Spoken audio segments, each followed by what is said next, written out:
Би ганцаараа яриад явах юм уу? Үгүй тийм үү. Би энд хүн зогсон байх гэж бодсон шүү дээ. Тэгээ ингэж заахгүй юу? За ямар ичвэ. За. Тэгээд Pilot Six Pack гэж нэрлэдэг. Юу гэмтэй тийм Pilot Six Pack.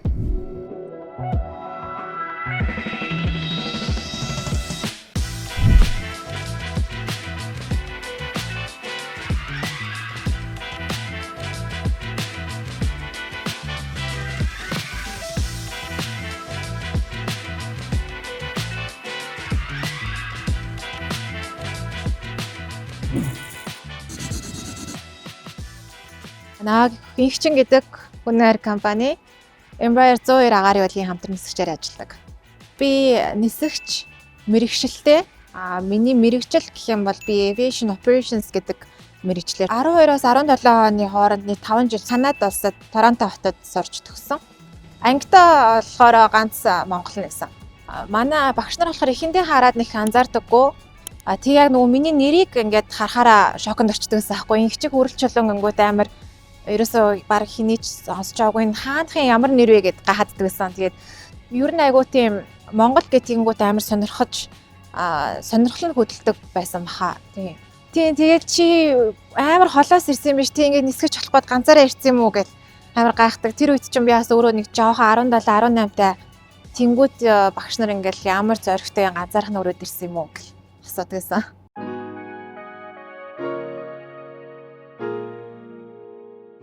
Гэр бүлийн дэмжлэг бол амар их байсан. Тэгээд анхнаасаа л яг оюутан болохоос эхлээд дэмждэг. Одоо ч гэсэн ингээд намаа нислэгч явах чахт бол манай ээж орол одоо хамгийн гоё бүгдийг хилээл гаргадаг. Манай өвөө болохоор нислэгийн өдөртөгч байсан. Гэхдээ би яг өвөөгөө давхаарсан цагаас харж байгаагүй. Гэхдээ яг зураг мургийг хараад өссөн болохоор ямар гоё юм дүрм товцтой ямар гоё өвөөтэй байсан юм бэ гэдээ бүр амар бахархдаг байсан. Тэгээ манай ээж болохоор нислэгийн салбартаас ажилладаг. Одоо ч ажиллаж байгаа.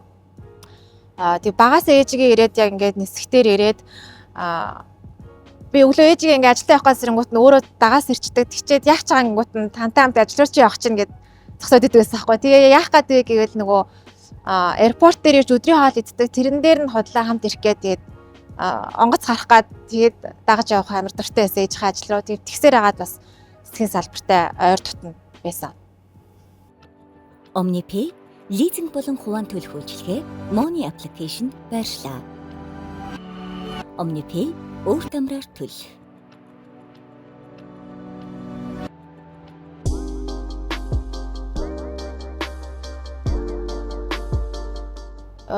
Надад яг хоёр юм тод үлдсэн юм байдیں۔ Нэг нь болохоор би нэг юм амар хатуу юм дээр үеийн цэргийн нисгч байсан багштай байсан манай нислэгийн багш.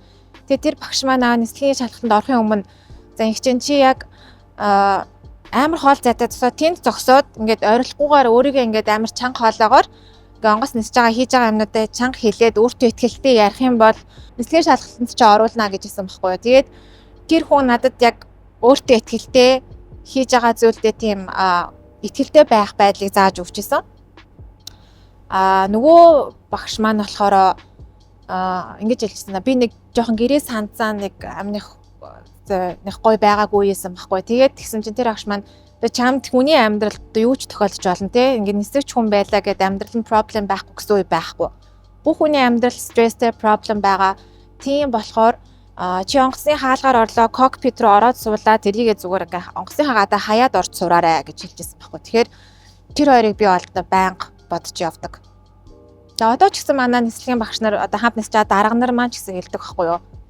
Тэгээ одоо хоёр багийн нисгийн хоорондын харилцаа сайн байж иж нислэг гоё явагдана. Тийм болохоор бас тэр атмосферыг гоё бүрдүүлж сураарай гэж дандаа заадаг. Бусад мэрэгчлээс гэх юм бол би одоо нөгөө оюутан байхдаа ингээл амар олон шалгалтуудыг давж байгаа штэ. Бичгийн шалгалт, нислэгийн шалгалт гэдэг. Тэр маань гээ одоо хүртэл ингээд миний амьдралд одоо хүртэл явсаар л байдаг. Би одоо байнгын одоо шалгалтнаас сургалтнаас хооронд миний амьдрал явж байгаа. Тэгээд би одоо нисгчээ хийж байгаа цагт бол тэр бол үргэлжлээ л гэсэн үг.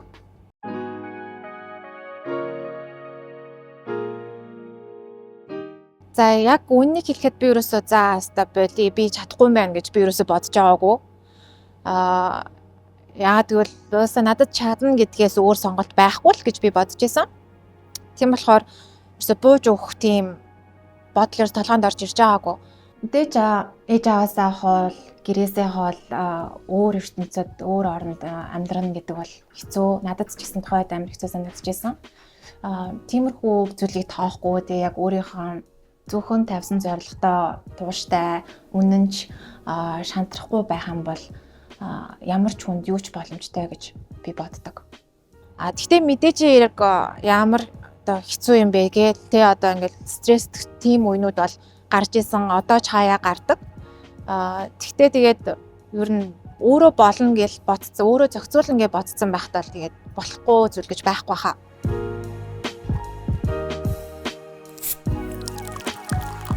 Канадад ковидын өмнө л дөө ялангуяа ковидын өмнө бол нэлээд их нисгч нарын тоо бүр давцсан байсан байхгүй юу.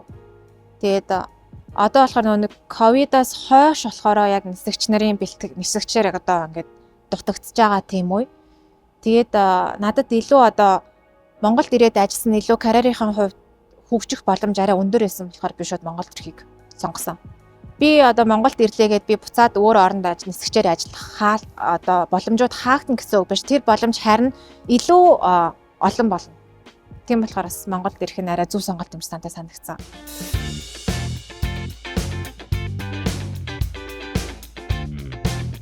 Анхны бидаас нислэг гэдэг чинь амар олон янз. Би энэ оюутан байхдаа нэг юм Cessna гэдэг 172 онгоцон нэмсэжсэн. Тэрэн дээр хийн дараа нь ATR дээр хийсэн, Embraer дээр хийсэн гэдэг бүгд өөр өөрийн онцлогтой бас бүгд айгүй гоё дурсамжуудыг үлдээжсэн. Тэгээд 18 оны 5 сард анхны онгоцон дээр би даасан нислэгээд хамтран нисгчээг аль бие осор болж исэн. Би яг 18 оноос хойш одоо идэвхтэй нисч эхэлсэн. Тэгээд 1500 цаг хүртэл ATR 72 гэдэг онгоцон дээр нисээд одоо сүүлийн жил хагасын хугацаанд Embraer 102 гэдэг онгоцон дээр нисэж байгаа. Тэгээд ойролцоогоор нийтдээ 3000 төгсөн цагтай байгаа. Онгоц буулгах тал дээр бол нэг утаа бол яг асуудал болохгүй. Гэхдээ яг бүр ингээд ялангуяа яг натар дээр нисдэг байхад ингээд доош өндөр алдаал явж байхад яг Улаанбаатар дээр яг утаа өнөртдөө штэ кокпит нь. Тэр нисгчийн туршлага одоо бүхэл зүйл нислэгийн цагаар тооцогддог. Нислэгийн цаг нь одоо хэр их хэмжээтэй байна, ямар онгоцон дээр хэдэн цаг ниссэн гэдгээр нь тэрийн нэг хүний ажлын туршлагыг харах боломжтой байдаг болохоор одоо нислэгийн цагаар тооцож ярьдаг.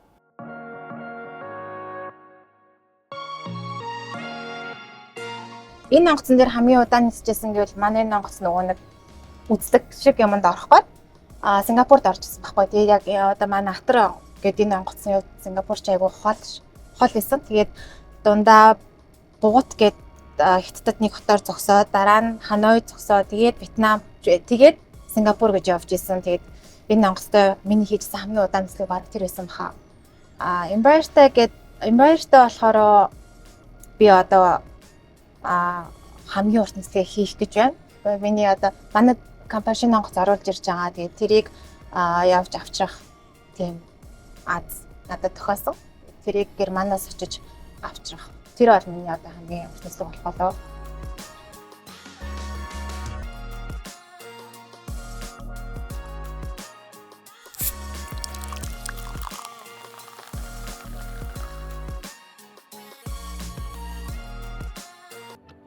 OmniPay лизинг болон хувийн төлөх үйлчилгээ Money application байрлаа. OmniPay өөрт амраар төлөх.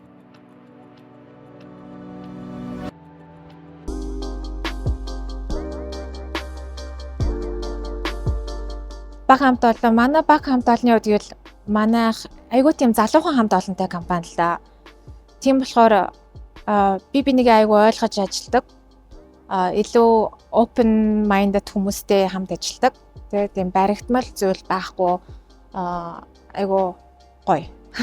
За яг эрсдэл гэхээсээ илүү за сул талч гэх юм уу зүгээр л нислэгтэй бол тэгэл ямарч excuse байхгүй. Нислэгэнд дуудагдсан бол тэгээд ямар ч excuse байхгүй, ямар ч шалтгаан гэр бүлд нь байна уу, баяр ёслол байна уу, тэр болгон бол хамаарахгүй байдаг. Тэр нь жоохон сул тал юм болов.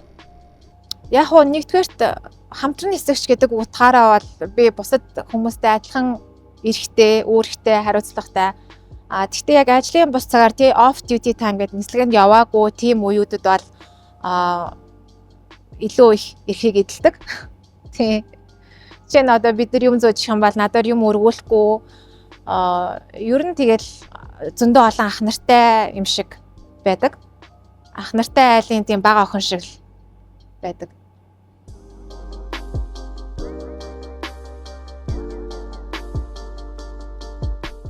Өнөөдрийн байдлаараа энийг үзэртэй цалингийн алхтай.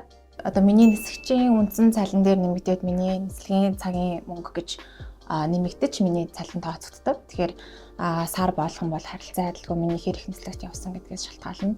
Дээрэс нь бас ямар чиглэлөдрөө ниссэн, олон улс уу, орон нутаг уу, томилтоор явсан уу гэх зэрэг дээр ингээд хэлбэлцэж байдаг.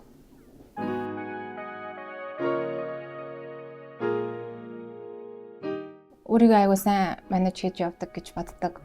Тий, багасаа нөгөө менежер бас надад яаж мөнгөө зарцуулах уу, мөнгөө хадгалах уу гэдэг тэр бол мэдлэгийг сайн өгсөн.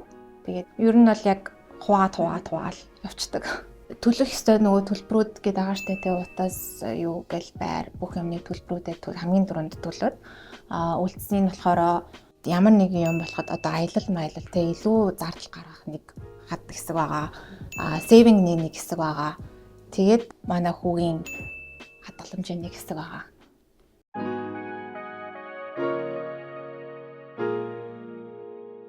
Хүн амжилт гаргах хэрэг тэд хүмүүс тэр хүнээс ямар нэгэн алдаа гарахгүй байх тийм expectationтэй болчдөг. Тэгээ тийм хүлээлттэй болчдөг. Тийм болохоор би яг хүн болгоныг намайг байгаагаар минь бас алдаатай минь бас амжилттай минь хүлээж авч чаддаг байгаасаа бас би биний тэгж чаддаг байгаасаа гэж боддог.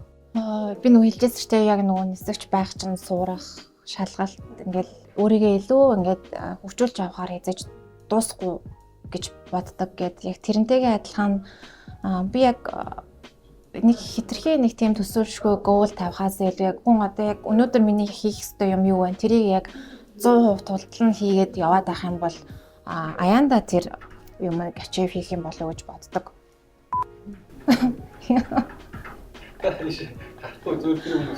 Зүгээр юм уу? Ичээд байгаа юм.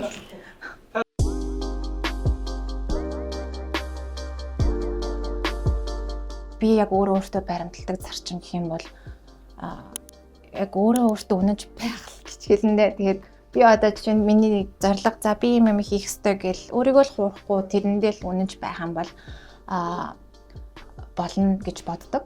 Ялангуяа ингээд нэг гэрээсээ хол байхаар хүн болгон тохиолдолтой гэрээ санах, найз нөхдөө санах тийм үед маш их тохиолддог. Тийм болохоор яг өөрийнхөө тавьсан зорилгод үнэнч зөндөө эрх жижигэн тиймэрхүү зүйлсийг л тавахгүй байвал эзэний цац амжилтанд хүрнэ гэж боддог.